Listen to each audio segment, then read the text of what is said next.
I'm Katie. And I'm Kay. And you're listening to the Babes of Quinte podcast. This episode is sponsored by Mary, owner and tattoo artist at Hillside House Studios. Mary started tattooing in her beautiful in-home studio and is now opening a new studio. She truly does it all. Mary's known for her crisp, clean, tiny line work, especially for ornamental designs and microrealism. She's also kick-ass at florals, script conceptual pieces, and just straight-up art. Hillside House offers a safe place with flexibility and transparency. For more information or to book an appointment, go to maryhobantattoos.com or check out the studio Instagram at Hillside House Studio. Okay. We're doing it. We're doing it. So you're tired. I'm tired. Let's talk about your kid. My toddler is in some sort of sleep regression, which is really great for me right now. I slept 2 hours last night, so I'm a little bit delusional. So if anybody has any toddler sleeping tips, or if there's like sleep therapy, or when can you start melatonin? Can I drug my child? I feel like there's kids melatonin, isn't there? I have no idea. I don't know. I bought sleep stickers with like lavender essential oil kind of infused into them. Doesn't sound like it'll work. You're supposed to stick it to the front of their jammies, and it's supposed to be like aromatherapy. Yeah, no, they don't stick. I'm like, you have one job. Stick to his shirt. 2 jobs, really. But like one of the most important parts of this sticker is it doesn't stick. So you're a struggle peddle. I wrote an Amazon review, and I just got an email saying I got a refund. Oh, that's awesome. Well, it's like go refund. I paid $18 for stickers. Yeah, once I bought those for like bugs. Oh, to repel bugs. The yellow ones? No, they're like smiley faces. Oh, weird. Yeah, I don't know. That's shitty. Like you're just so sleepy. But yeah, no, I'm gonna not complain about it and just drink my Red Bull, get through this, maybe take a nap, and then go to women. Markachi. Yeah, gonna do it. Gonna get the networking done. Yeah, so we're doing a Quinte Women in Business seminar? Workshop, seminar. You're tired too. Yeah. I don't sleep well. Ever. It's anxiety.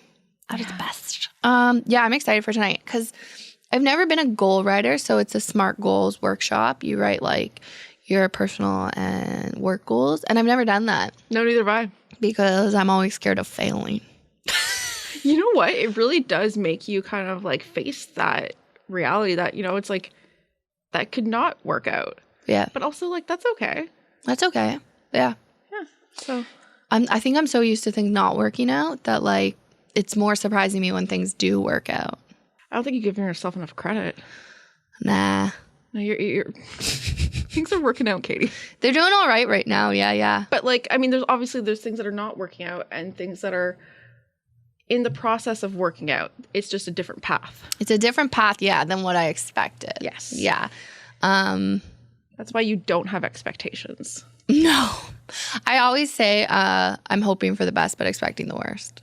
Yeah. Because like that's just a pattern. And I used to get very like kerfuffled if things didn't go exactly the way I thought they were going to go, and I had to really get out of that, especially when I was farming, because nothing goes the way you think it's going to go. Or you think you're going to do this today. No, joke's on you, all the animals are out and something's dead. Oh, fuck. Oh my God. That was my life. It's like having children. Yeah, but hopefully nothing's dead. I got starved. Flies. Oh my God. We went to Slate Brewery on the weekend and we got sandwiches from Sandoz. So good. I'm just like, yeah, we're like, okay. I'm like, okay, we need to have him on the podcast. Yeah. I'm like, do we just like go up and give him our card? And Like, we did. how do we do this? It was great. And he high-fived us. It was magical. You got double high fives. I got double high fives. I think I'm a fangirl of his wife or long-term girlfriend, fiance. Bring his partner on. I love it. I'm like, I want to be friends with you. Do it. Sorry, Sandoz. Not sorry. Not sorry. But what was I going to say? Oh, your kid, you brought Lincoln. I did bring Lincoln. Lincoln. So cute. And he rubbed a dead fly all over his face. This child. So funny. Was sitting, and there's a beautiful view. If you haven't been to Slake, it's like on the top of a hill. Oh, it's Slake. Yeah, SLA, like lake, but with an S. So sorry. I've been calling it Slate. Oh. But I didn't even notice. I add words to words or letters to words if you haven't noticed. Yeah, I do. I did have noticed. Oh my God. Oh, it's fine. But yeah, so it's on the top of a hill. It's a little bit like off-roady to get there. But the view is beautiful. Beautiful. Like stunning. I can see that. You can see sheep. Could you imagine in the fall with all the colors, how pretty that would be? Mm-hmm. Yeah. Spring, all of it. It's going to be great. Anyways, long story short, my child is looking outside the window and I'm like, hey, I'm going to go buy some Momofuku ramen. So good. Because they had the ramen packs. And I get back, this child is rubbing a dead fly on his cheek. I thought it was funny. And all over his face. It's so funny. And I'm like, was that in your mouth? And then I try to like take it away from him. It was like a little bit wet. Just like kids eat weird things, man. Like my one niece used to be obsessed with like bird feathers on the ground, and I was like, "You're gonna get avian flu." I'm still obsessed with bird feathers on the ground. No, I don't. I know too much about birds. I think I love birds. Avian flu was last night about rapid this summer. Rapid parakeets. You should talk to my friend Sheridan, who's obsessed with African greys. She loves parrots. Is that a parrot? I don't know. I have no idea. That's a tangent, and I love it. Should we do like some Babes World updates? Yeah, so Babes World stuff. That's what we're calling it officially. Babes World! What is happening? We did our workshop last week. Oh, it was so fun. Thank you, and Small Business Center. We had a very great group. Tons of questions. If you have more questions, slide into our DMs. Yeah, and that audio should be coming out eventually. Soon. And we'll share it when it does come out. But thank you to Brianna at the Small Business Center for putting that together. It was really fun. And she's a gem. She is a gem and she's having a baby. So cute. Crazy. I hope you enjoy listening to this on your way to or from work. Between talking to your mom. I know so much about her. I know. I love it. We do have merch. There is a storm coming. Please buy your toques or your beanies. I'm wearing...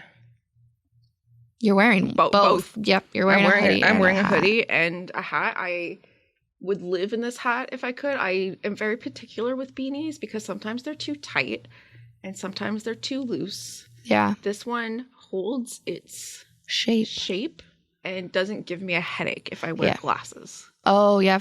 True. Fair. It's a thing. And it's Canadian made. Everything's Canadian made and made at the amazing, it's put together at Northern Craft Supply Co. in Picton. We love them. John's going to come on the pod. I can't wait. We have no more events coming up, but maybe we'll do that again soon. Yeah, that'd be great. But I do want to bring up, we have changed our partnership option. We have.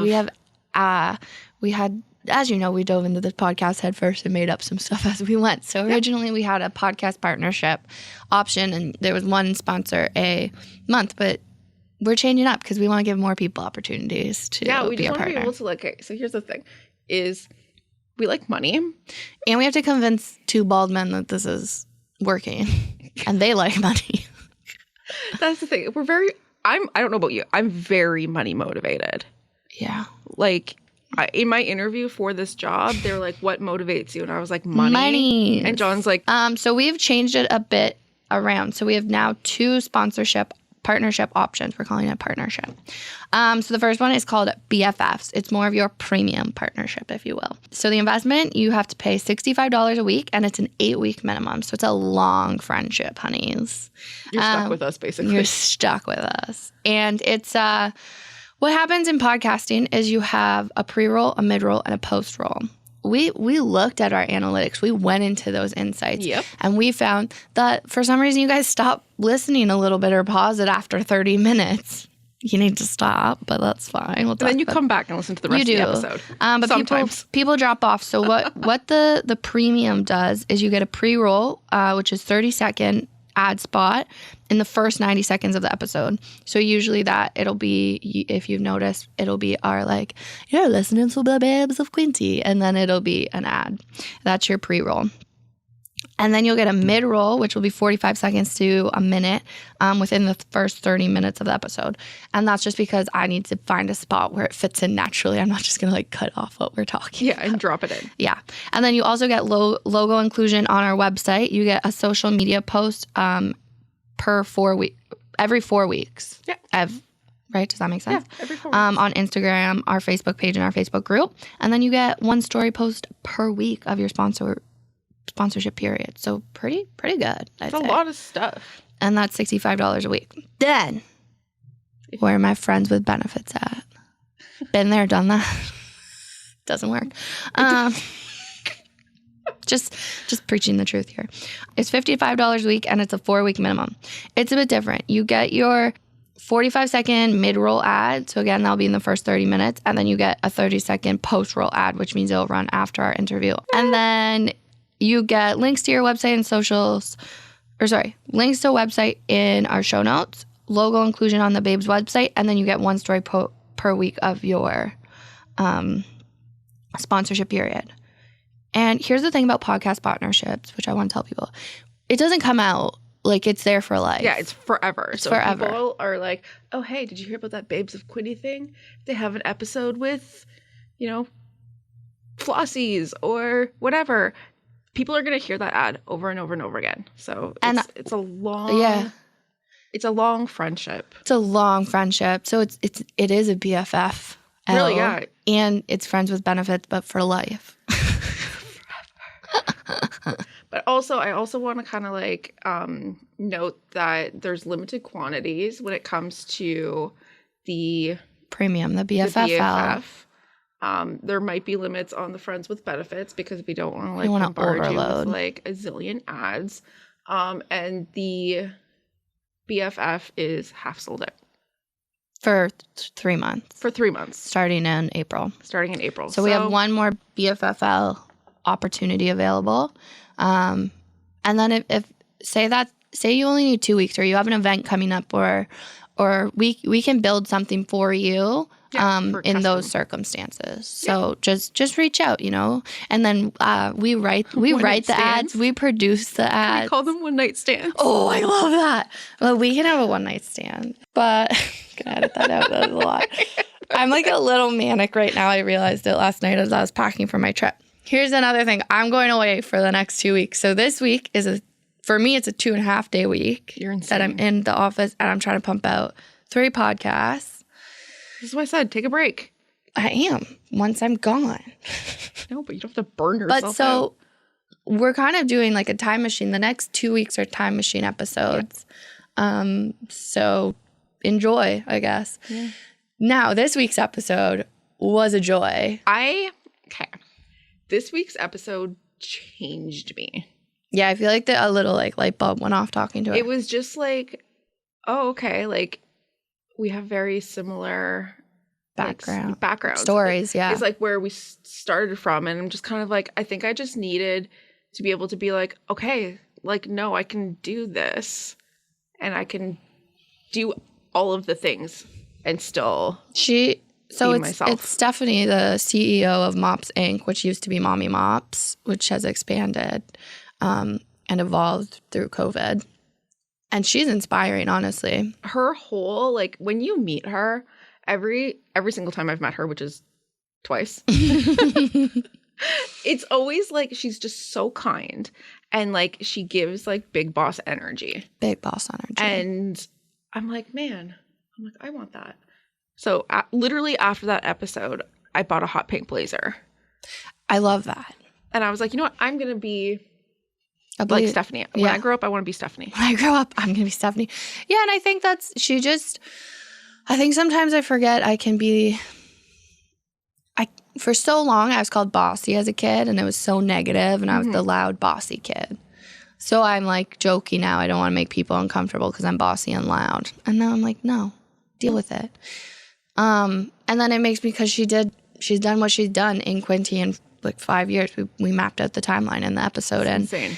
And it just is okay, you can do this. Bonkers. You have to bear down and work. And sounds like giving birth. I know. It's my favorite saying.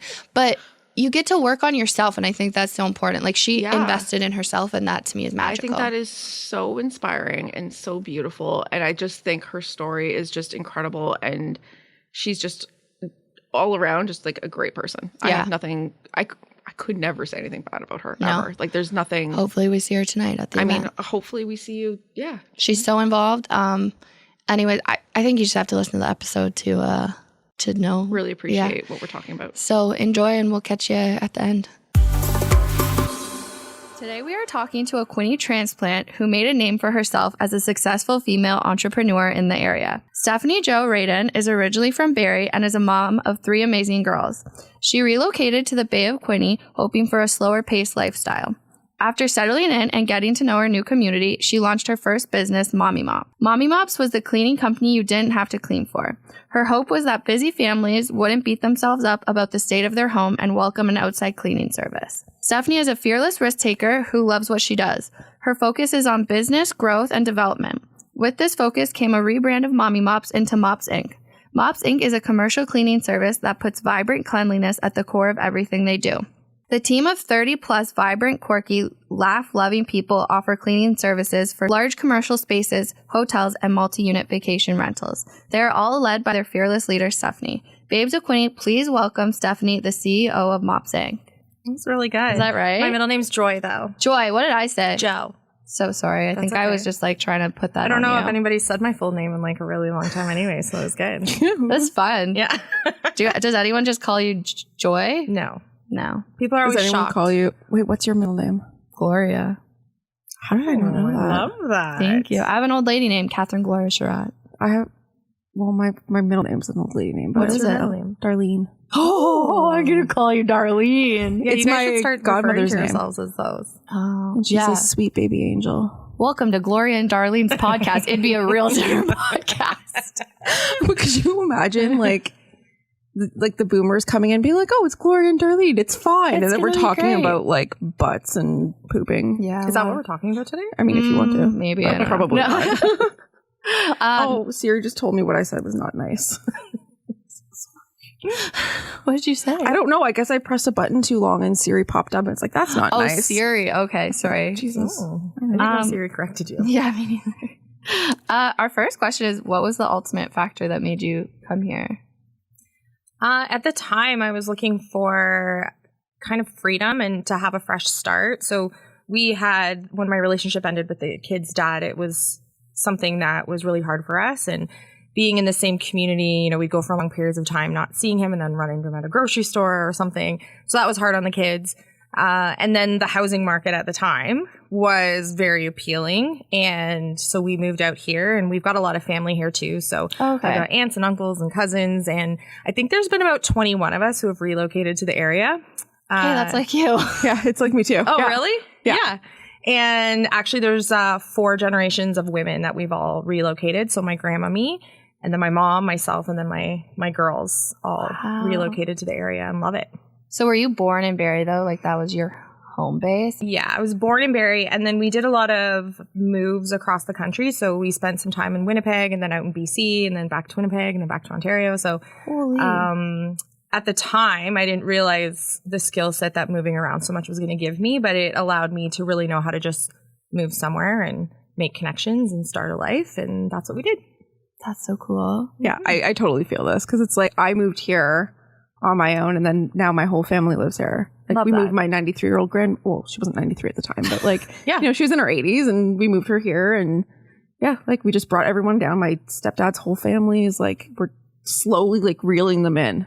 I think that speaks a lot to the community that Absolutely. that like range of age difference all finds purpose and community in one spot. So Absolutely. yeah. And have your girls adjusted well to it? Do they like it? Oh yeah, they love it. Like it's home to them. So we've been here for over 5 years now, which is the longest I've ever lived anywhere.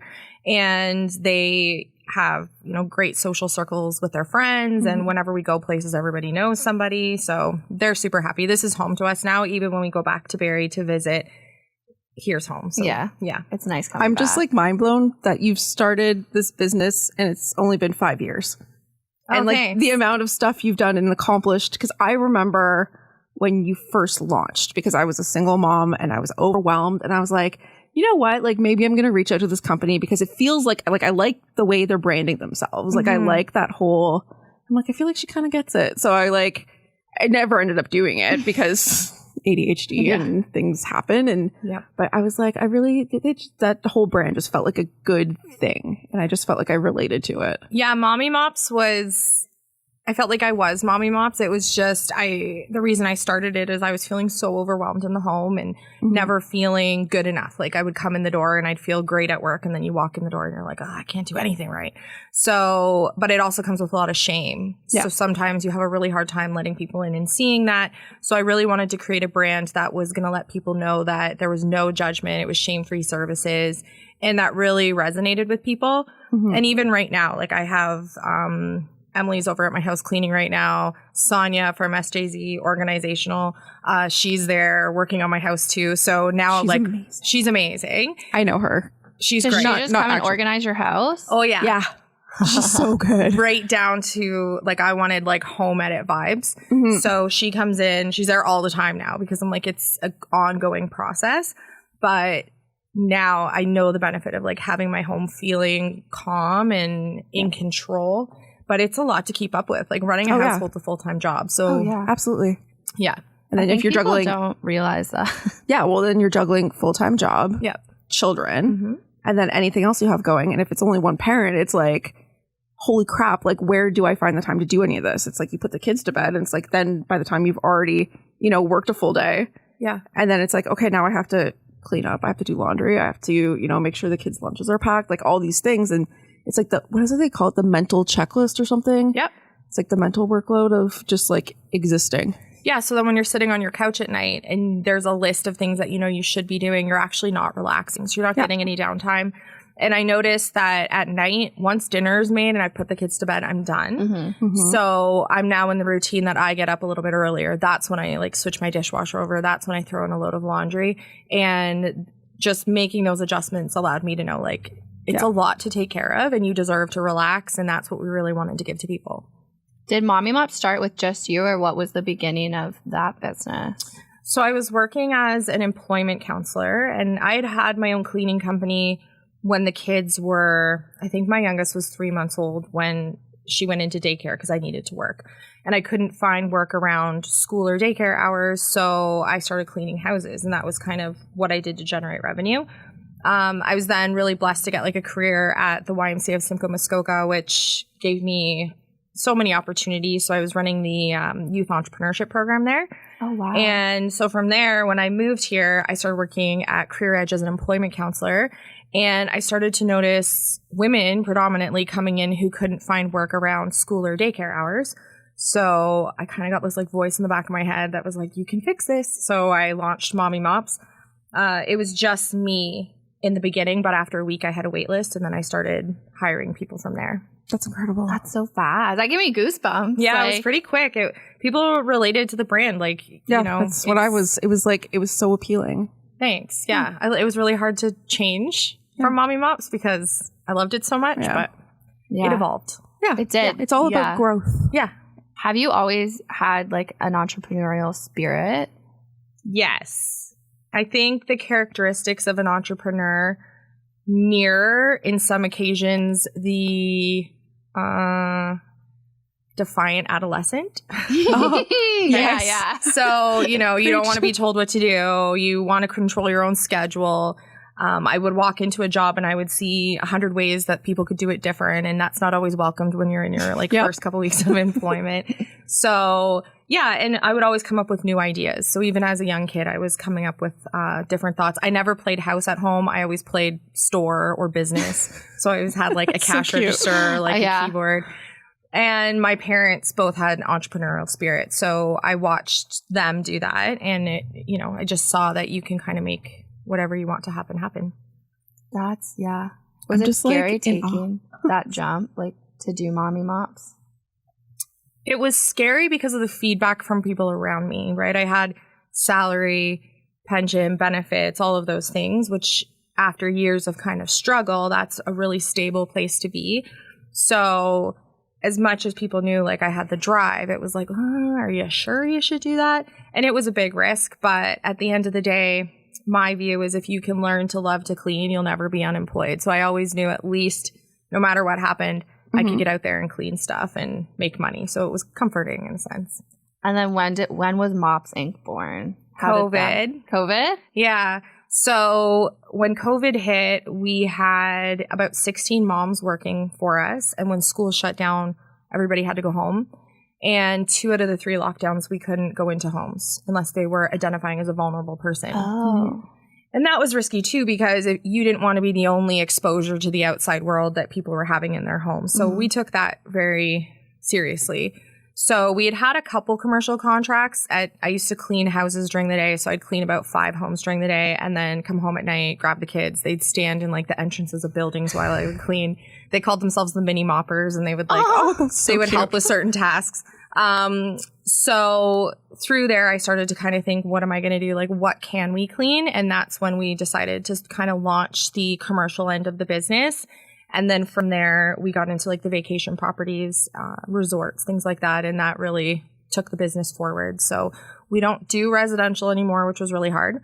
But it ended up being about 10% of our revenue and 60% of our admin time. So it was really a lot to keep that running. Yeah. We made the hard decision. And some of those clients we had to let go of had been with me since The day beginning. one. Yeah. Yeah. Yeah. I know, it was really hard. And I loved Mommy Mops.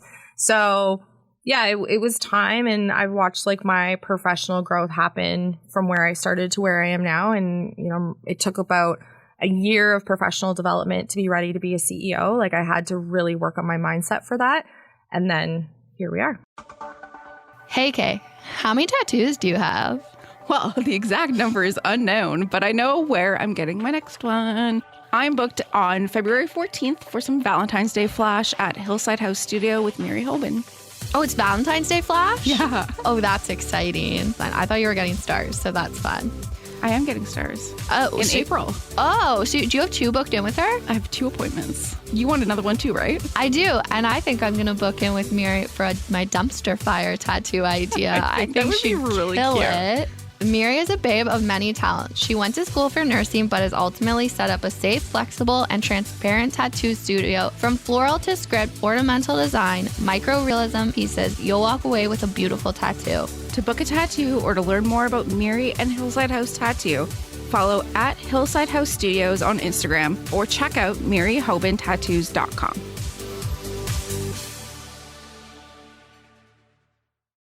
Yeah, that was one of my questions, because you give big CEO energy. Like, you just hold yourself very tall, and I like it. Thank you. And I noticed that, I think, from like the first time I met you, and I find that really inspiring, because sometimes I personally, like, even if I'm doing something, people are like, you're doing great, I still devalue what I'm doing. Yeah. So how did you build that CEO energy and become the CEO you are? I actually got a mindset coach. Her name's Cheryl Himberg, and she had a program called the CEO Mindset. And I knew, like, I used to be on every single job. I would visit every client. I would hire every employee. And I knew that I was reaching my capacity of how much I could manage. So I started working with her on visualizing what a leadership team would look like. And at the time, like, I couldn't even see it. I'm like, how is this even possible? Because I'm kind of a control freak in some senses. So learning to let go of that and, you know, hire a leadership team, invest in them, trust them that they're going to be able to kind of spread the same culture that I had vision for the company, and let go of those tasks. So a cool moment was was it last summer? I walked into our resort and there was 12 people wearing our t-shirt that I had never met before. And I was like, oh, okay, this is cool.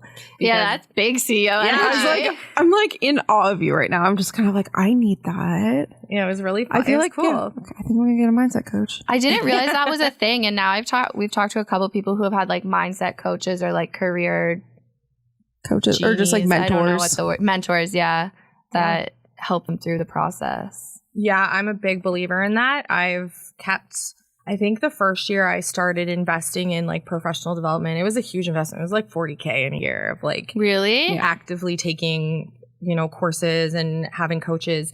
And I have coaches in different areas. Okay. So, you know, my business coach at the time has now become my CFO, and he was my accountant.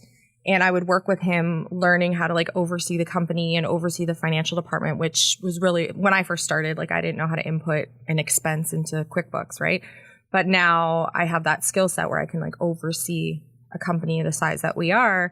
And it's purely based on the knowledge I've gained from the people I surround myself with. So mentors, people who I'm like, hey, do you mind grabbing lunch with me or having a coffee, and being really vulnerable about what it is I needed to learn and just soaking in information.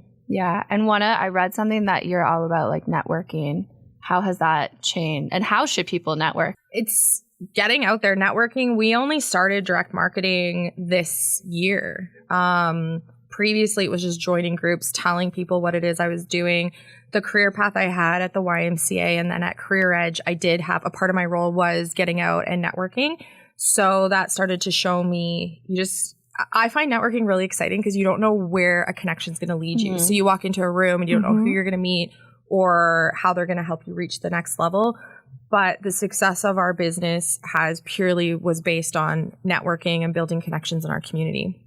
That's a really cool way of looking at networking because sometimes I'm like, this is terrifying. How am I going to go talk to a stranger? But if it's just exciting and you can think of the possibilities that are going to come out of it after, it's a lot less scary. A lot less scary. And if you take on any speaking engagement, anytime there's an opportunity to speak in front of a group of people, that really helps. That really helped to kind of like... We're doing that tomorrow. Where are you doing that? At the Small Business Center. That's so exciting. Yeah. People are like, are you nervous? I'm like, yeah. I don't feel qualified, but let's fake it. But you know what? Like, that's the thing is like we started as like unqualified babes, but like we're kind of qualified now. You're qualified. Everybody knows who you are. That's weird. Yeah. No, it's really good. And if you look at it, like you just have to say what you're saying once and you have a whole room of people who are hearing you. Yeah. It's empowering, and I think it can really impact how quickly you can start to make a name for yourself somewhere. Yeah. So you grew really, so I'm just trying to put the timeline together because you've been in Belleville 5 years and you become a CEO of a huge company that you created. That's a short amount of time. Yeah, I'm a huge risk taker. Like I love jumping with both feet. I love the thrill of it. So I go after things pretty aggressively and I'm obsessed with growth. Like we're at the point now where my leadership team, I've got Renee and Michelle who they just run the company. They're amazing. And based on what they do, like I really wouldn't have to go to work. You know, I have to go in and kind of have a couple meetings here and there, but I am obsessed with growth. We've doubled our revenue every year, year after year. We're really proud of that. But as the number gets higher, it's like doubling the goal for this year. I'm like, whew, it's a big goal, but we're hungry for it. We love the growth. And I have visions of multiple locations. And we're launching our new location on April 1st in downtown Picton. What? So we're running that as a test model of like a satellite office. And that's so cool. Yeah, it's super exciting. Whoa. That's so cool. Were you a risk taker as a child? Oh, yeah. Oh, okay. Yeah. Oh, yeah. Like if looking back, I was probably the hardest child to parent. My poor parents, because I just always felt like I was older than I was. I always felt like I knew how to handle life. Like I didn't need any help. I got that. I literally, same. And like, I apologize to my mom all the time now. I'm like, I am so sorry. I'm just headstrong and determined. Yeah. It's like, I want what I want. And Did it's you like, I get know called what I want. bossy a lot as a child? Yes. I was actually doing a presentation yesterday and they did my introduction. And I was like, it's really funny because as a kid, I wouldn't enter a room unless you introduced me. Like you'd have to be like, now presenting Stephanie. That's so cute. So you did kind of have the CEO energy as a child. You were like, I am important. I'm coming in. Oh. Yeah. And if I was playing with friends and stuff, it was like, well, let's play what I wanted to play. What I wanted to play. So I think it's always been there. But having really good managers and stuff, like I was really lucky. I always refer back to my time with the Y, but it was so impactful for me because I didn't really realize my skill set. I was always really insecure about my lack of post-secondary education and stuff like that. And they saw something in me and they gave me opportunities. And through that, I started to gain my like professional confidence. And then just people like even coming here and starting the company, the amount of support that we would get. I remember I went to an event once and I met Kristen Crow from Alarm Systems. Oh, I love Kristen Crow. So she's the best. And she that night put out a post about me and was like, if you haven't met Stephanie, and it was so nice because I was like, I only talked to her for a little bit, but she really felt that she could spread the word and that was so helpful. Do you feel like single mom, like it was, I don't know how to word this. Like I feel like single moms are very empowering and you all build each other up. Like was that something that helped in the beginning, do you think? Yeah. And I'm a fully independent parent. So my kids are primary, like they're always with me and my mom, because my mom's a huge help. And financially, they're my responsibility. So, you know, we started at the food bank, right? Like I remember the last time I was there, I consciously said to myself, like, I won't be here again, because I just decided to throw my drive into overdrive, I guess, and make it happen. And so I never forget where we've come from. And I always try to remind the kids, because they don't really know struggle now. And I'm like, you eat those fresh berries, because there was a time where there wasn't fresh berries. But yeah, I think being an independent parent, when it's your norm, you forget how hard it is, because it's your norm. Yeah. But the circle I have, like this weekend was awesome. I have a couple girlfriends who are also single parents, and we kind of unite, and all the kids hang out, and we go places and we do things. And that support system has really helped carry me through. But yeah, at the end of the day, you go home and there's nobody to, you know, kind of regurgitate the day with and talk about the struggles. It all falls on your shoulders, and that's a big responsibility. So I'm super proud of it. I think at this point it would be really hard for somebody to come in and enter my life, because I'm just like independent AF. But yeah. I feel that. I mean, like, I'm literally going to therapy for it, because it's like my last relationship ended, and I'm like, okay, like, how do I even think about letting somebody in now? Because it's just, I have my things and I have my ways, and it's like I've always done it this way. And it's like I've always just, like, when I moved here, I was on Ontario Works. Like, I had nothing. So it's like, you know, and I guess like the whole, like you were saying, it's like you just do what you have to do. It's like, this is just what my life is. And, you know, and it's like, you just get it done. And, but yeah, like allowing other people into your life is just absolutely like terrifying to me. When you and your therapist figure that out, can you let me know? Yeah. Okay. Yeah. I'm going to add It's a sharing circle now. Yeah. No, we'll share the therapy knowledge. Yeah. But yeah, I have an appointment with her today, actually. Okay, good. Bring Very it up. exciting. Maybe you'll know by the end of today how to do it. No. Okay, we're not there yet. I was like, we're going to just try. I do notice that though, from like an outsider looking in, single moms are just like this empowering beast that like, you guys do anything for your kids and I give you mad snaps for it. Yeah, it can be hard, because at the end of the day, you do so much and nobody's like, wow, you did a lot today. Or like nobody sees it. It's like, sometimes I just want that. Like, be like, you know what, you killed it today. I'd be like, thank you. I know. You got to learn to say it to yourself. But I was helping while we're going through the organizing of our home. A couple weeks ago, I found this journal that my oldest had, and she's going to lose it if she finds out I said this.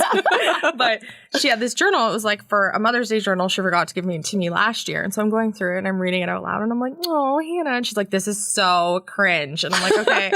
But I got to the last page and it's like, what did I learn most from you? And she's like, I learned to stand up for myself and protect my children no matter what. And I was like, okay, she sees it. She gets they it. do. That's so I know. I'm going to cry, because it's like the thinking, again, for like the fourth time. Podcast cry. But yeah, no, like for if my kid, eventually she's going to look back and see all of it. Like, you know what I mean? Like from an outsider's perspective. And it's because I went through that within the last, you know, like 5 years. It's like from the outside looking in, I saw my mom struggle because she was also a single mom. And it's like, I don't even know where I'm going with this thought. It's just really sweet. It is really sweet. Yeah. Yeah. And I think when you watch, like my mom, you know, went through it too. And when you see that, and now the support my mom gives me, like as much as I'm single and on my own, my mom is, she actually takes the kids like Tuesdays and Saturday nights right now. Oh, nice. Which is amazing, because I can still have, you know, time that I can just be at home, not have to get everybody out the door in the morning. And she's always there. So as much as, I'm like a single independent parent, my mom is like my co-parent. Like she's so much help. All I'm learning is moms are just Moms. For the most part, we love moms. Yeah. Killing I love a it. good mom. Yeah, good mom. So Mops Inc. is expanding to Picton. This is the thing that's happening. Mm-hmm. What else do you see for the future of Mops Inc.? I guess it's just going to keep going because you're a risk taker. Yeah. So we're getting into, so we have our commercial janitorial, which is great. That is kind of the core of our revenue that is stable and it's consistent, it's reoccurring. And we are taking on large properties. So we take on multi-unit properties where our teams are in there, 5 or 6 days a week. That's their place of employment and they're cleaning it every day, which is wonderful. And that's cool. 'Cause Yeah. it's stable then for the employee too. Absolutely. Yeah. We have team members who are working full time and they go, to 2 janitorial properties per week or per day.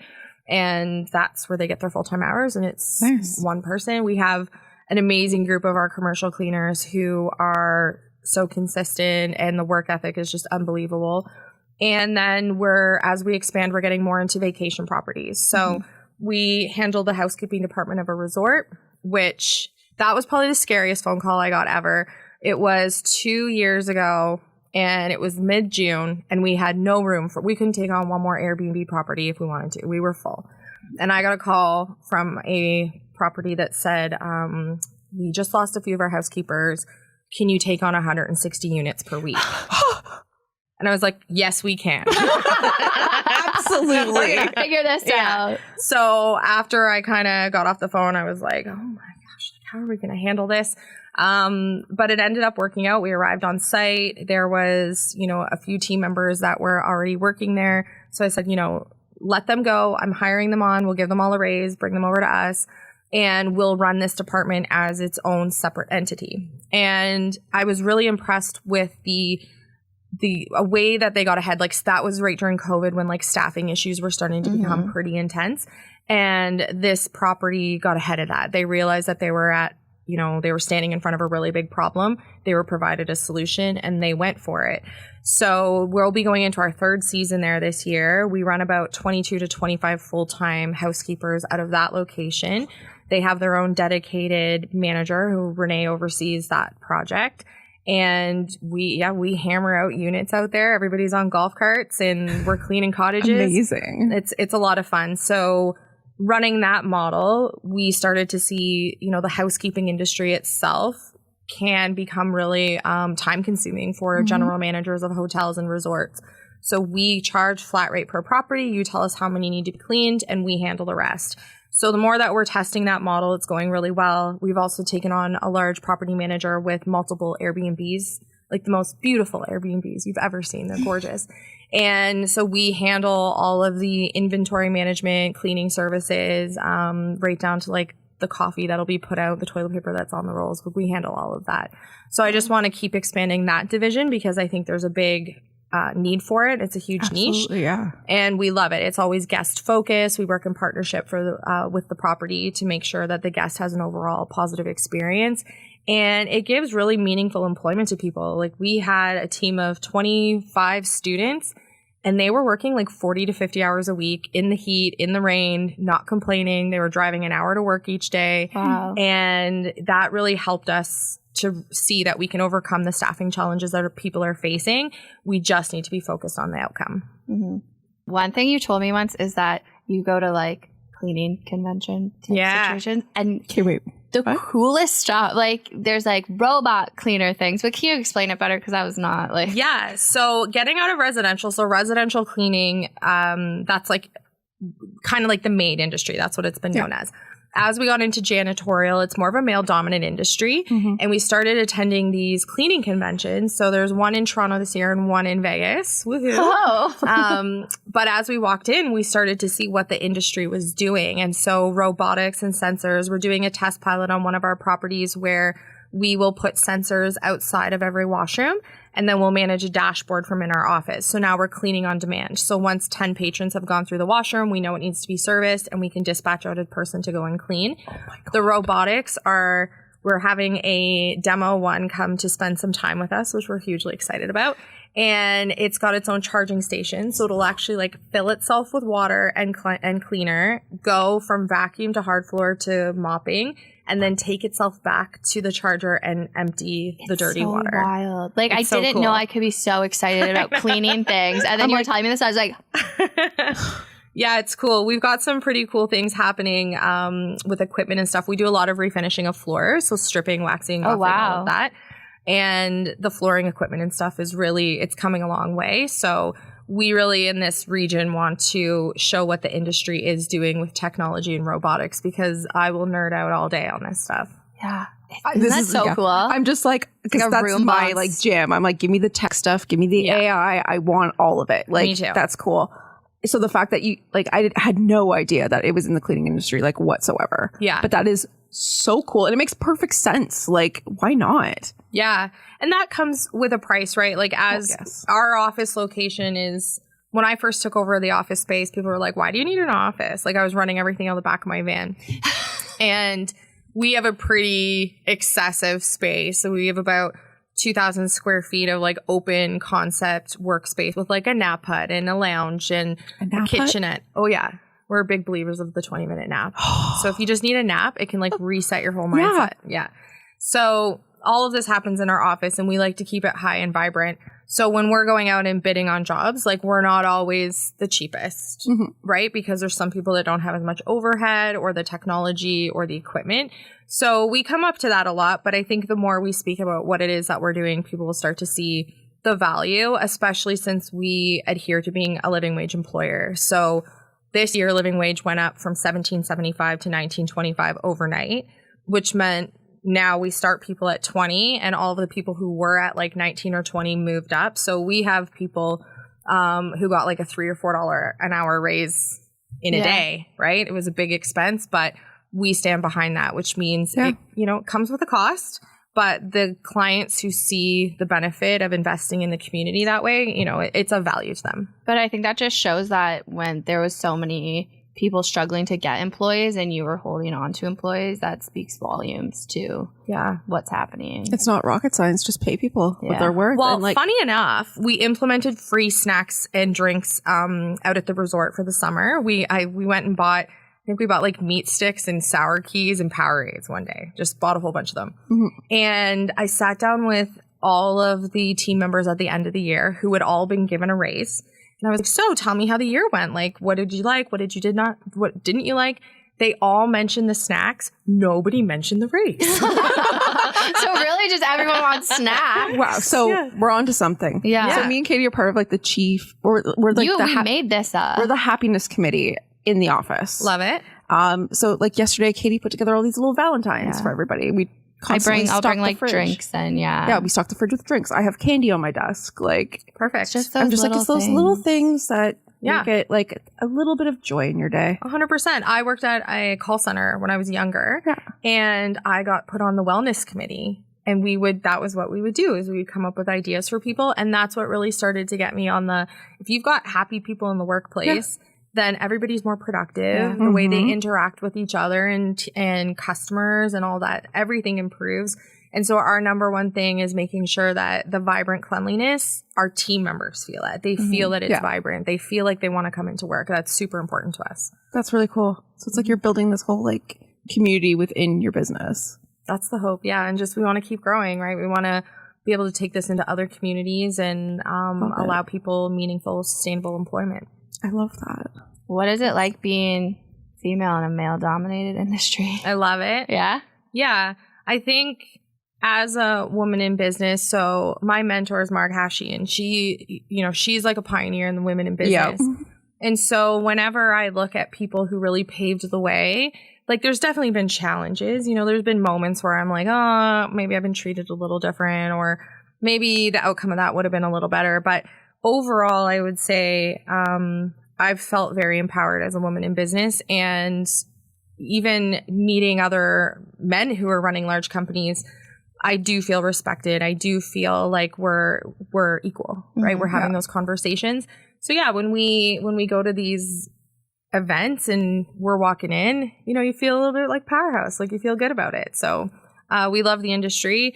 We are so passionate about it. And I think the more that we can teach people to love the industry, like nobody ever really grows up and says like, oh, I want to be a janitor, or I want to be a maid, or I want to be a housekeeper. And there's always been a little bit of a stigma with that. Absolutely, yeah. We want to break that down. Like, this is a amazing industry with tons of technology and equipment. And we really want to show people that if you can really take this trade on and really understand it and grow passionate for it, you're never going to be out of work. I've had team members who have started their own cleaning companies, and I'm 100% excited for them to do that. Because that's something you do as well, I think, on your website, right?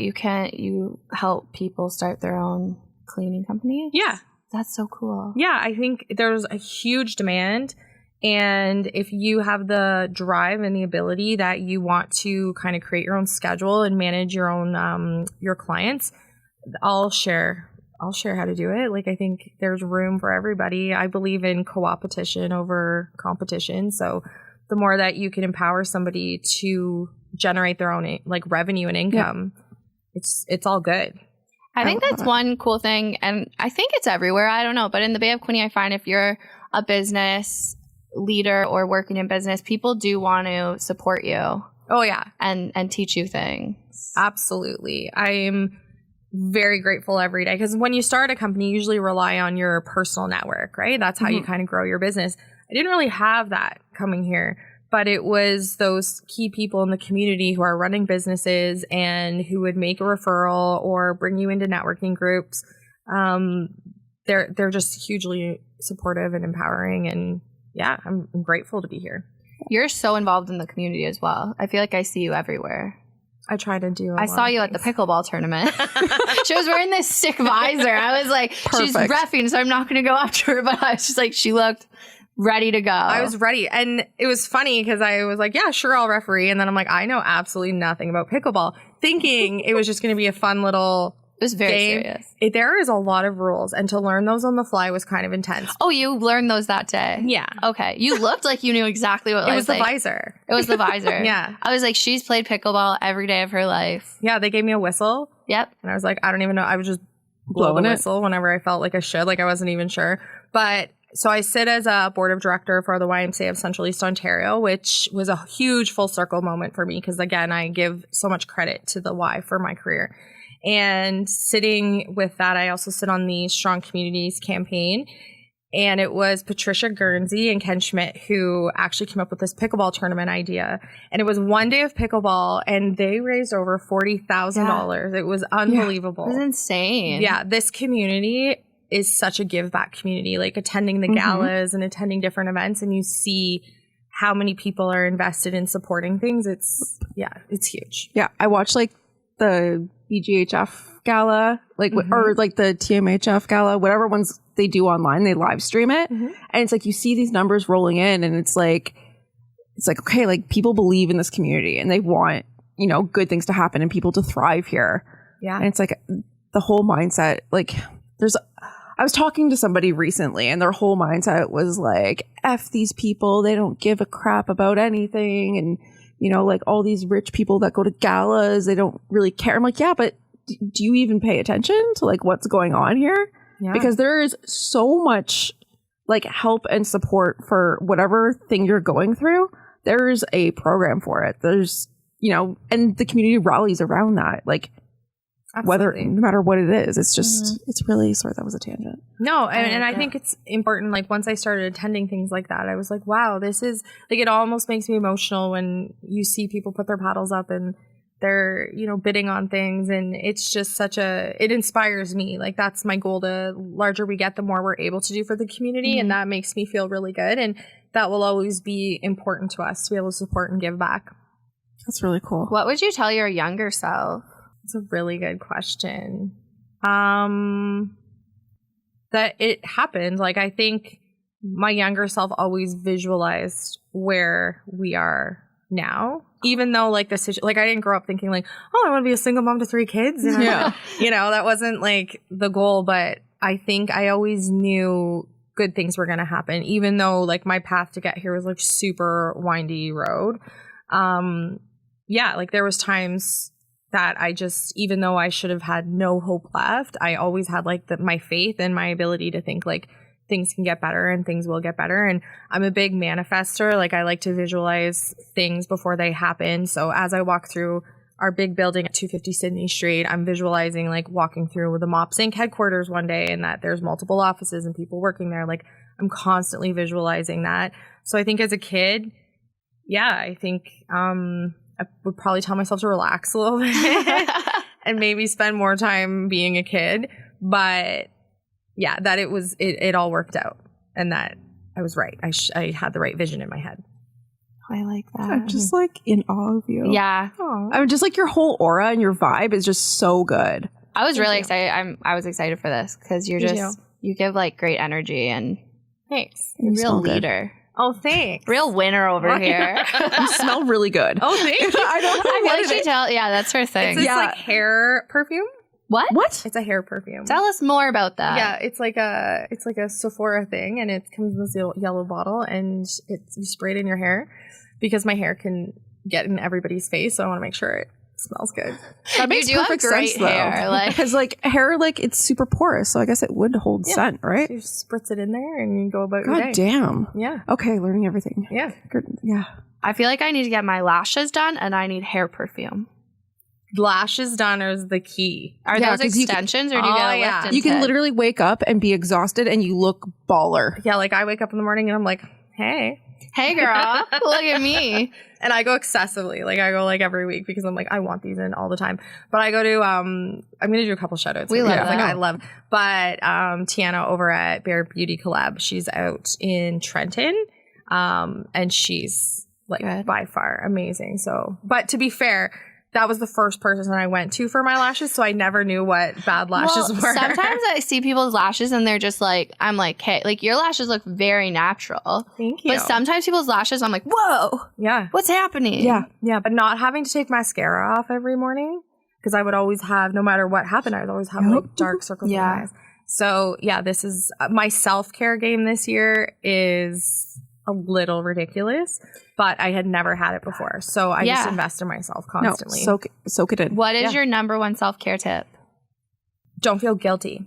Okay. Yeah. Oh, that's so good. That's a good one. Yeah. I feel a lot of guilt Oh yeah. And constantly. I would feel the same way, but like now I'm in a position where Wednesdays are like my self-care day and I can do that. But you know, when I was always cleaning, my hair was on top of my head. You know, I was always wearing clothes that I could clean in. And then when I put the mop down last February, I had to commit to no more mopping, no more cleaning. So wait, was that like you were like, that was the day you set a day and yeah, no more. And it was hard because like I'd see somebody calling sick. So I'd see my team scrambling to try to fix it and try to get back up to go out and clean. And I knew that I was just band-aiding the situation, and I was also limiting my mindset because every time we got a new client, I was like, oh, like I'm going to have to go out at night and clean this place. So in order to get my mindset out of feeling limited, I needed to stop actively working in the business and working on the business. You hear people say that all the time. I've never heard anyone say that. You've got to stop working in the business to work on the business. Oh. Damn. Yeah. That's very eye-opening. Yeah, it's hugely eye-opening. So once I made that commitment, things really started to open up. But it was hard. It was hard not to get out there and clean. And I'll go like every time Phil, who's our flooring specialist, he's amazing. He's been in the janitorial industry for like 40 years. We love Phil. You'll see him on a billboard soon. He's in our new commercial, which is super rad. But every time we do a new type of flooring, I'll go out because I want to learn how to do that flooring. But other than that, I don't even clean my own toilets anymore. So... Damn, girl. Yeah, that is big manifestation. Yeah. Like, That literally just like everything in my head just kind of clicked in different ways when you said that. I'm like, oh, okay. Oh, shit. Yeah. Watch out, Quinny. Yeah. I'm coming for you. sorry, I totally interrupted you though. So not feeling guilty is your number one. Not self-care. feeling guilty and knowing it's like that whole airplane thing where you got to put your own mask on first, right? Yeah. So self-confidence was a huge thing that I've had to work on over the past couple of years. I've always doubted myself. So people would see me out and they're like, wow, you're doing such great things. And in my own head, I was like, like really, really bad self-talk. So implementing these self-care routines really, it just allows me to start to take care of myself, which I never did before. Even before I had kids, like I was never one to really put that much time or effort into myself.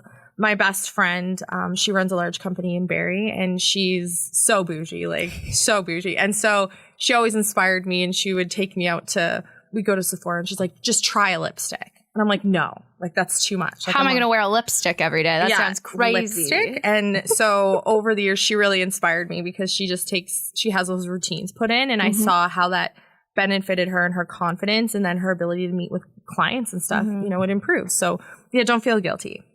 Yeah. Like, did I just yesterday buy a $60 lipstick from Sephora? Yes, I did. Yes, you did. Absolutely. And do you I love did. it? It hasn't arrived yet. I got a sample in the mail. It was YSL, and the color is just beautiful, and it felt nice. And I'm just like, I need this. Yeah. And I'm like, you know what? Fuck it. I feel like every woman needs to have that bougie friend. I'm giving a shout out to my friend Sheridan, who I'm always like, because I've always been the person who doesn't take that much time to get ready. Like, we were roommates in university. She'd get ready 2 hours before me, and then she'd give me like the half-hour warning, and I'd go get ready. And you do like shower and everything in a half I'd do it hour. all. I'd shower in 2 minutes. My makeup be on. I'd come out of my crop top. I'd be looking hot. You know, I was killing it. Yeah. But then we were going on vacation together, and we got up at like 5 a.m. for a flight, and she's brushing her hair, and I was like, are you brushing your hair right now? And she's like, if this surprises you, that's your issue. And I was like, oh. Oh, shit. And I think that was the moment I was like, yeah, that is my issue. Like, I should love myself enough to brush my hair. So Yeah, and it's those routines. And now I've got my middle daughter, Ava. She's like obsessed with like skincare routines. Oh, okay. So she has like a skincare Same. fridge. Oh, and she's yep. like on could it. she teach me that? Like, It's if you that's keep a them little cold, it's extreme. great. okay. I have yeah. Do you? I like. It's good though. I keep everything in the because it keeps everything. It just feels then good. It feels good when you put it on your yeah, face. it's a Yeah. Okay, Ava, get it, girl. Oh yeah, she's all over it. Like she'll come up and she'll be like, "What is that on your face? Let me fix that for you." So she's on it. It's a little extreme, but I love seeing at night. You know, she's got her hair pulled back and she's spending that time on herself, and I think that's super important. It's not Absolutely. how you look, and it's not how you're presenting to other people. It's the time you're spending investing in yourself that's important. And even like we bring in Sarah McFall from McFall Fitness in to do our, she's our personal trainer. So she'll come in So 3 days cool. a week to our building because we have a full gym. But what I would find is I was always rebooking the gym because something would come up, right? Like, a meeting pops up and then I'll be like, oh, okay, I won't go to the gym today and I'll go to the meeting. And then I had to commit, no, like that comes first and the meetings are booked around it. So it's an ongoing process. I think we kind of talked about this in the episode that's coming out today, but that like hustle culture is bad news bears. And like, even when my partner and I were running a farm, it was always putting everything above Yourself. my own well-being. Yeah. And it's now like, you know, yesterday I didn't get all my emails and stuff done, and I was at home lying on my acupuncture mat to try and make my life better. But I was like, it doesn't matter that I'll do it tomorrow. Do it tomorrow. Yeah. Yeah. I used to feel like I couldn't breathe. That like there was so much going on. And when I heard somebody, I'm not very good at quoting people, but like I heard somebody say, one of the worst answers you can give when somebody's like, oh, how are you doing? And you're like, I'm really busy. Like things are really busy. That's actually like a really not great answer to give, because we used to think that being busy meant you were being productive and you were being successful, but really I was just taking the top layer off of life and just skimming across everything that needed to be done and not doing anything really well. So slowing down, you know, really gives me that time to just focus on what's important. And there's still days where I work too much or I'm at the office because I want to be and it's still dark out. But yeah, just slow down and realize you can answer the email tomorrow. Yeah. So I'm going to call this episode Answer the Email Tomorrow. Yeah, I had that talk yesterday with John. Oh, did you? About like, yeah, he was like, well, he's like, if you want to take on this client, you can do it, you know, freelance if you want. I was like, I just don't want to. Yeah. Like, I don't have the time for it. Sometimes like, you reach your capacity, and I think that's important to know too. yeah. 100%. It's a full-time job, 2 kids. I'm in school. Yeah. Like, all these things. It's like, and then I was volunteering with United Way, and now I'm doing Dancing with the Stars. Like, Oh, you're doing Dancing with the Stars? I'm not dancing. Okay. No, I'm on the committee. Amazing. It was funny. I was supposed to do it and then COVID hit. You should do it. I'm okay right now. Are you? I did it last year. We were the first gay couple to do it. Do you want to do it next year? Amazing. Potentially. You should do it. It was really fun. I loved it. I was like, we were going for rehearsals and everything. Oh, like you were like in, and then COVID hit. Yeah, So like you we like were were in learning it. a dance. Yeah. Whoa. My dad was like buying front row tickets to come watch me dance. He thought it was hilarious. It is so much fun. Yeah. Like, It's a even just great watching event. it. I love going to them. Yeah. Yeah. Yeah, you should- My 93-year-old grandfather was front row. Like, I was like, He's so cute. he also So was like hitting cute. on my dance instructor, and I was like, "You need to leave. You need to leave right now." He's buying everybody drinks in the lobby. He's a lot. He's like the definition of boats and hoes. That's he has boats hilarious. and hoes. I'm just Not picturing hoes. like a Jay-Z video. And Yeah. Oh God, he's a lot. Yeah. He's something. He's really cute. It's one of those things where like everybody else loves him and you're like, oh, God. Yeah, I'm like, I was just like always rebelling against him. I was like, I'm a strong, independent woman. You And I'm like- misogynist white man. Like, I'm like, let's have him on the pod. I'm like, oh, he's a lot. He's he's something. He would love it. What song did you dance to? Lady Gaga. Oh. I don't know what it was called. It's like a song no one knows about. And she's just really making noises. Amazing. Yeah, it was fun. It was good. We did like a flip. We did a headstand. Yeah, it was one of those things that I was really pushing myself outside my comfort zone. Yeah. So I think that's why my initial answer was like, oh, no, because it's like, it took a lot for me to be like, okay, yes, I will do that. I had to really wrap my head around it. Yeah. I was pooping my pants on stage, like so scared. My mouth got so dry. And Jeanette was so nervous leading up. And then she shone, like she was this bright star the day of. And I was like shaking. So it was funny She walked out before she was supposed to. And she like was doing it, like, and just like, I love this. The energy. I was kind of like, you were born to be on stage. Love that. She pretends she's not. I run into who I was supposed to dance with occasionally out, and I'm like, do you want to show everybody our dance routine? He's like, no. I really try every time. But oh, that's fun. Yeah. What shout outs do you want to, is there anything you want to shout out? Like, are you hiring? Are you taking on new clients? What's going on? Yeah, we're doing a huge hiring blitz right now. So we are going to hire over 40 housekeepers for the summer. Holy crap. Yeah, it's going to be exciting. So I've actually got Jenny from Simple Dash. She's been really helping like building out our recruitment strategy for that, getting us involved in like some job fairs. So we're really looking for people who have the drive. We believe, well, my belief is there's nothing worse than cleaning a toilet than like hating your job and cleaning a toilet, right? So really that mindset of vibrancy and wanting to be a part of a team and the positive environment is so important to us. You know, nobody wants to go to work where there's any like drama or negativity. Yeah. So we're really big on that. So yeah, we're doing a huge hiring blitz for that. We're always interested in taking on new commercial clients. So buildings that are requiring more of a daily turnover. So something like car dealerships are really good for us for that. And that's pretty much where we're at right now, is just hiring and taking on clients. Cool. Yeah. That's awesome. You're amazing. Can we rapid fire her? Too. Yeah. So we're going to ask you a really quick question. Oh my gosh, we haven't done this in a while. We haven't done this in a while, but I was just kind of like, I feel like I just really want to know. I thought there was somebody at the door. I'm like, I feel like I just really want to know everything. Okay, let's go. Okay, what's your favorite Quinte restaurant? Ooh, I really love Chilangos. Oh, that's a good one. Yeah, and I also love going to like Capers. But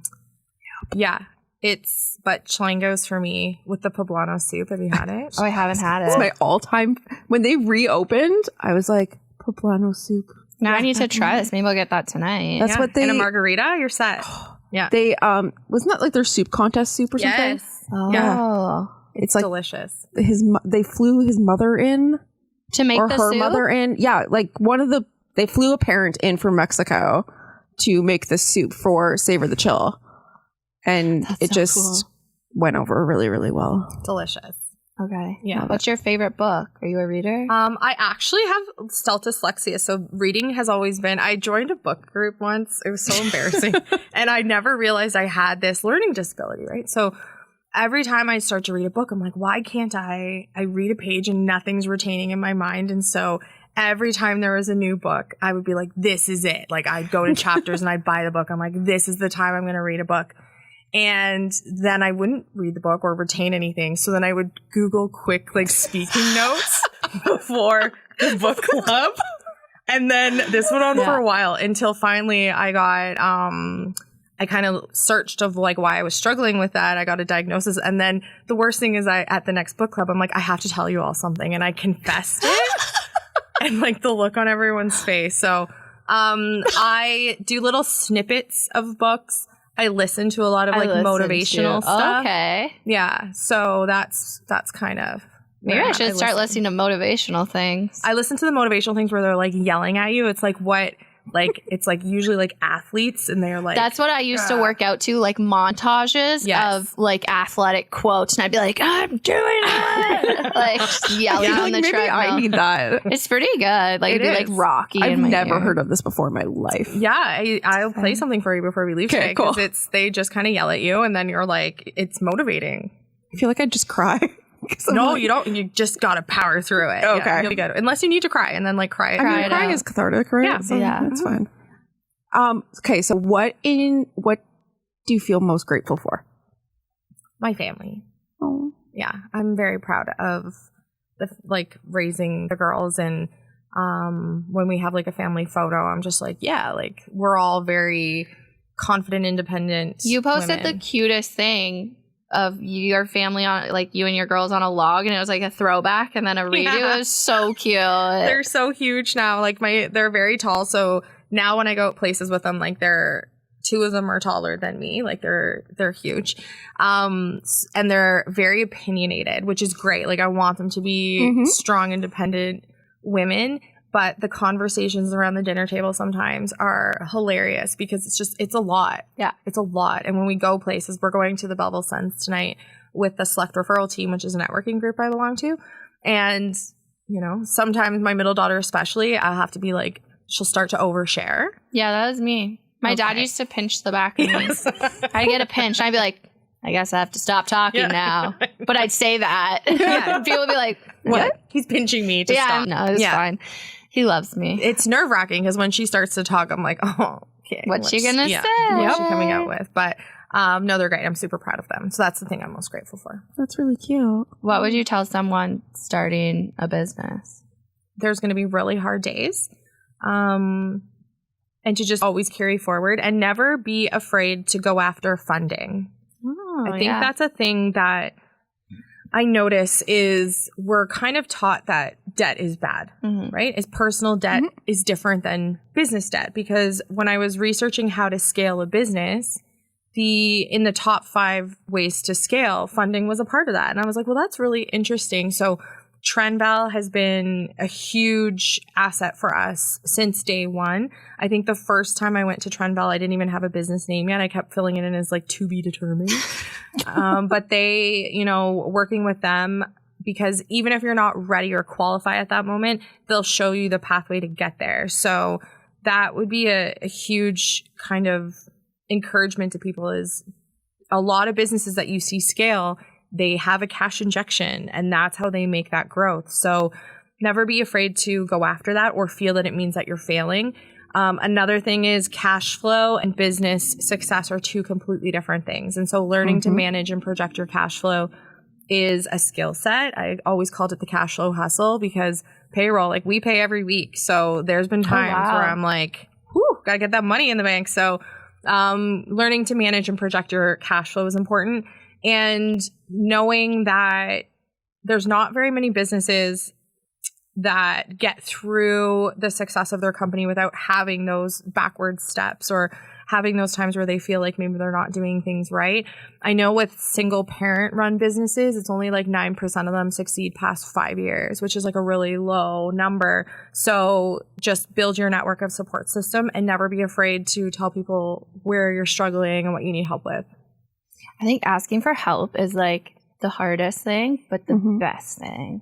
Yeah, you've got to be really vulnerable. I've always been a super open book when it comes to that stuff. And yeah, there's been times where I'm scared, right? And you can't let your team see it all the time. So it can be a very lonely feeling where you're just kind of struggling internally. But the more you talk to people and you realize that was part of their journey too. I always love to hear what their emotions were like during business. So you see somebody who's got a business that, you know, they sold for a ton of money and it went really well. Well, talk to them about the struggle, because it was there too. Yeah. That's really cool. That's why I don't like gatekeeping things. So if like people like, they're like, oh, well, like, you know, how'd you do this? Because like asking questions and being vulnerable is like, it's hard for people, right? So that's why it's like, if somebody like DMs me, they're like, oh, like, how did you do this? I'd be like, okay, like, this is how I did it. Yeah. And it's like, a lot of people don't. Like, you see like on influencers, it's like, oh, well, how did you do this? And there's like no response. Yeah. And I'm like, why? Yeah, you gotta be transparent, because you never know what part of your story is going to inspire somebody else. And it's not the easiest road, but always just stay focused on the vision. Like, always just be looking at the big picture and knowing that the other things will work themselves out, and get that support. Yeah. I'm just like, I'm inspired, and I think you're the coolest person. Yeah. Aww, I have no more questions, because you're just the coolest. Thanks. Yeah, we've got one other shout out thing we have going on is we have our commercial that'll be launching soon. So we worked with AMP Digital Media. If you guys know Ash. Yeah. So Ash, like a TV commercial. Yeah, like it's like a legit commercial. And it was really cool because I spend a lot of time with him brainstorming about the brand, and we've got a really good professional vibe there. And so we just kind of let him run with the creative aspect of it. Because again, I'm a kind of like a micromanager sometimes. So I was like, I'm not going to get involved.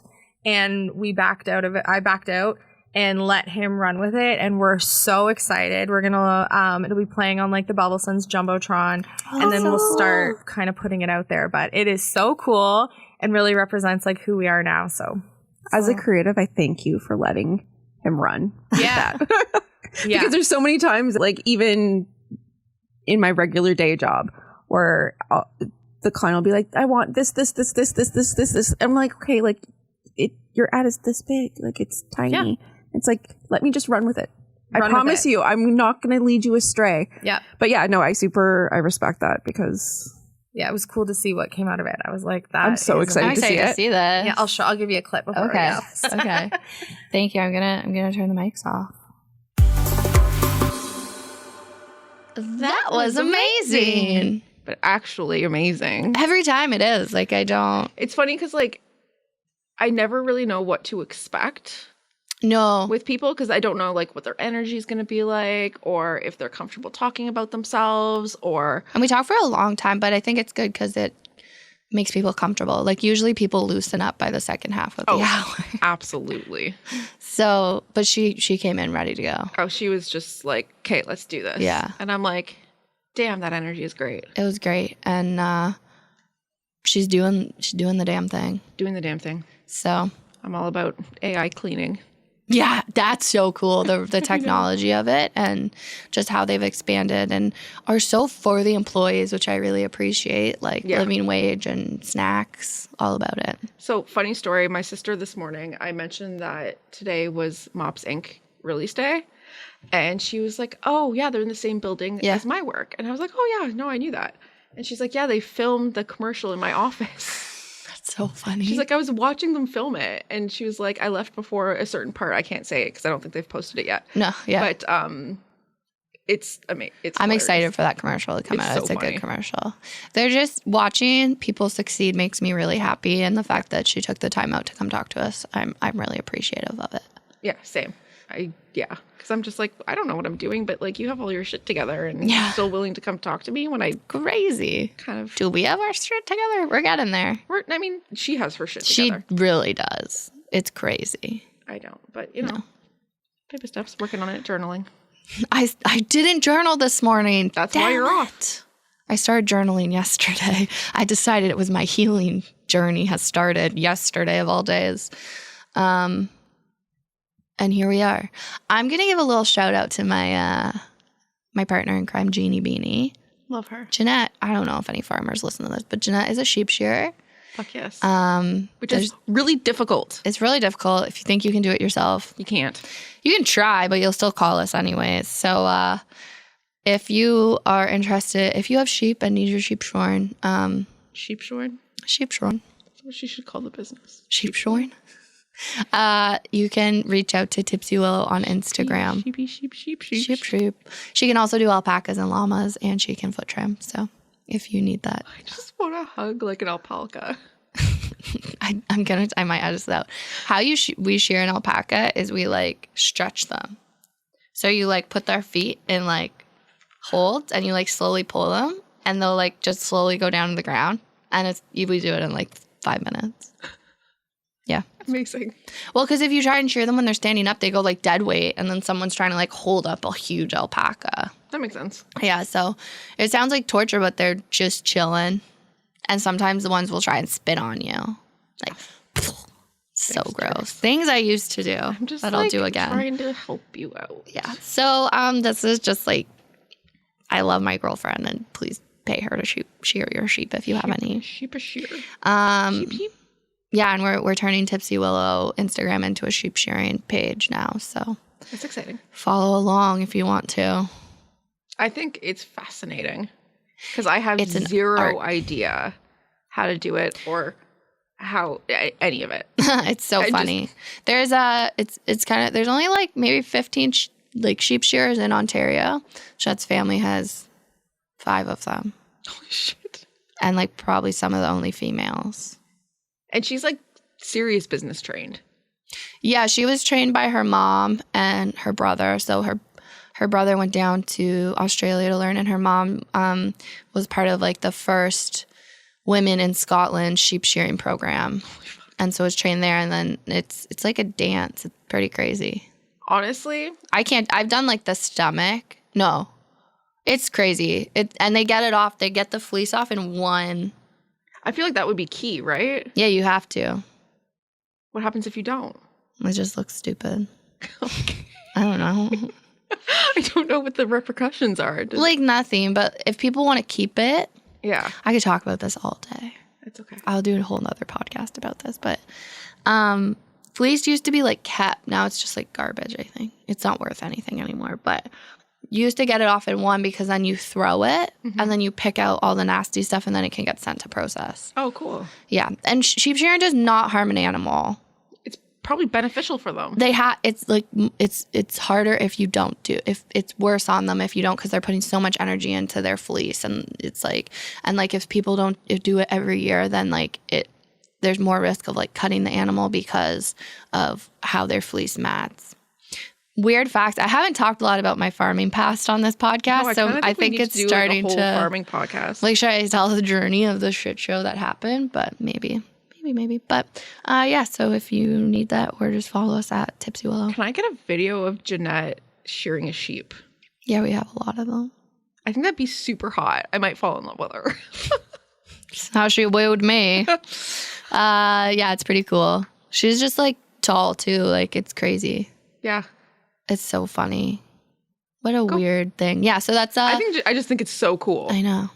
But that's really all I got. Cool. So next week we have Taylor from the Grind and I'm so excited. And then we have an episode coming out on International Women's Day, and that is Julie Sweeney, and we're talking about body positivity or body neutrality, I guess. Yeah. I like that term better. Me too. Well, thank you, everyone. Peace out, Boy Scout. The Babies of Quinte podcast is recorded and produced at Starboard Communications, home of 95.5 Hits FM, Cool 100, and inquinte.ca.